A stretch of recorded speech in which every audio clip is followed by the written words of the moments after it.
For 19-year-old Zach Anderson, it looks like it's been an idyllic summer. Relaxing like any other teenager with his family on the St. Joe River. But looks can be deceiving.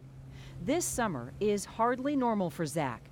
In fact, his parents say Zach can't even live in their house anymore because his 15-year-old brother lives here too. And that's not all. Like using the internet, going to like, if you're bored, going to walk around in a park or something. Can't go to a mall. Yeah, I can't go to a mall to buy clothes or anything like that. All because Zach is listed in his state's sex offender registry. It's like I'm an outcast from society with all the things that I have put on me. Here's what happened. Zach went on a racy dating app called Hot or Not, hoping to meet a girl. He did. They had sex, and that's when the problems began. How old did she say she was? She had told me that she was 17. But she lied. She was actually 14. By law, he had committed a sex crime. He was arrested and convicted. Now Zach is on the same list of sex offenders as child molesters and pedophiles, and his parents say that's a colossal mistake. When you heard those words, that your son was a sex offender, what was your reaction? It's a blatant lie. It's not true. It doesn't even fit our lifestyle. It doesn't fit how we raised our kids. Even the girl's mother appeared in court, testifying that she didn't want Zach labeled as a sex offender because, quote, he's really not. We also obtained this letter that the girl in question gave Zach's family. I'm sorry I didn't tell you my age, she writes. It kills me every day knowing you are going through hell, and I'm not. I want to be in trouble, and not you.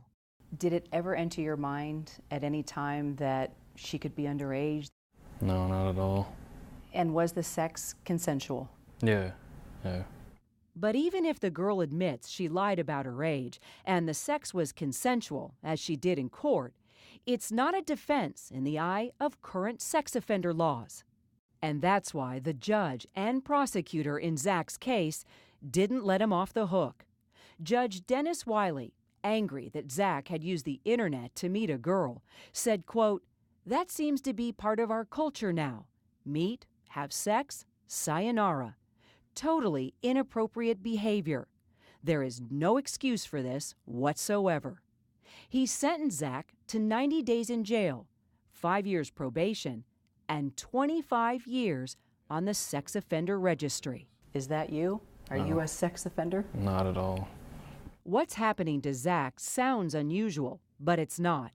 According to the National Center for Missing and Exploited Children, about a quarter of the 850,000 people on the sex offender registry across the nation were under 18 when convicted.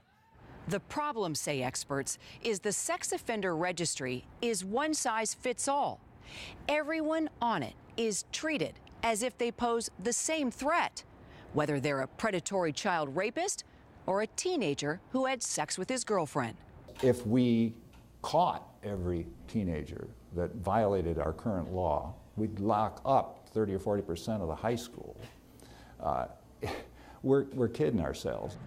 Former Michigan Judge William Buell has been trying to fix the sex offender registry for 2 decades. He says adding teens just takes away resources from monitoring the truly dangerous. They take that example and say, boy, we got to watch this guy. And so we'll apply that to everybody. And it just doesn't make any sense. Even convicted sex offenders, the very people the registry was set up to monitor, tell us their type of criminal behavior and mindset is vastly different from some of these teens. He's not the one that we're going to have to fear. He's simply a teenager. Ted and Rose Rodarm were both convicted of molestation in separate incidents 20 years ago and are part of a ministry now for sex offenders. The registry has become so diluted that you can't identify the truly dangerous, and that in itself is dangerous. So Zach is left wondering about what the rest of his life will be like. The weight of his sentencing came crashing down his first day back at church after he was released from jail. He just didn't look right, and I said, "Are you okay?" And he just shook his head. We went outside, and he just started crying. And I said, "What's the matter?" He just said, "I don't know who I can talk to. I don't know whose hand I can shake. You know, I feel like everybody's looking at me, you know, and to have to deal with that and to see The that." shame. Yeah, the shame. I think that's the biggest issue, is the shame of it. To me, it honestly doesn't really seem real to me. It seems like a bad dream that I haven't woke up from yet. In Elkhart, Indiana, Kira Phillips, CNN.